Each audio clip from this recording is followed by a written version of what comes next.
ನಮಸ್ಕಾರ ಸ್ನೇಹಿತರೆ, ನಾನು ಬಂದಿದ್ದೀನಿ ನಮ್ಮ ಕೊಳ್ಳೇಗಾಲದ ಸರ್ಗೂರ್ ಗ್ರಾಮಕ್ಕೆ. ನಾನು ಕರೆ ಮಾಡಿದ್ರು ಕೃಷ್ಣ ಅನ್ನೋರು, ಹಾವು ಬಂದ್ಬಿಟ್ಟದೆ ಮನೆ ಒಳಗೆ ಅಂತ. ಬನ್ನಿ ಯಾವ ಅಂತ ನೋಡೋಣ. ವಿಷಕಾರಿನ ವಿಷ ಇಲ್ದಿರೋದ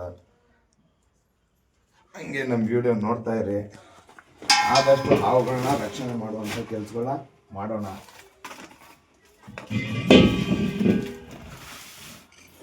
ಇಲ್ಲಿ ನಿಂತ್ಕೊ, ಇಲ್ಲಿ ಈ ಕಡೆ ನಿಂತ್ಕೊ.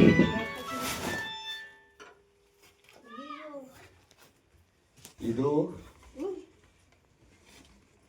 ಕೆರೆ ಹಾವು ಆಹಾರ ಹುಡುಕೊಂಡು, ಕಪ್ಪೆ ಇಲಿಗಳನ್ನ ಹುಡುಕೊಂಡು ಮನೆಗಳಿಗೆ ಬರುವಂಥ ಸಾಧ್ಯತೆಗಳು ಜಾಸ್ತಿ. ಮನೆಗಳ ಹತ್ರ ಆದಷ್ಟು ಕ್ಲೀನಾಗಿ ಮಡಿಕೊಳ್ಳಿ. ಹಿಂಗೆಲ್ಲ ಇದ್ರೆ ಹಾವುಗಳು ಬರೋದು ಜಾಸ್ತಿ. ಆದಷ್ಟು ಮನೆಗಳ ಹತ್ರ ಕ್ಲೀನಾಗಿ ಮಡಿಕೊಳ್ಳಿ. ಬನ್ನಿ ಇದನ್ನ ಇವಾಗ ಪ್ಯಾಕ್ ಮಾಡೋಣ.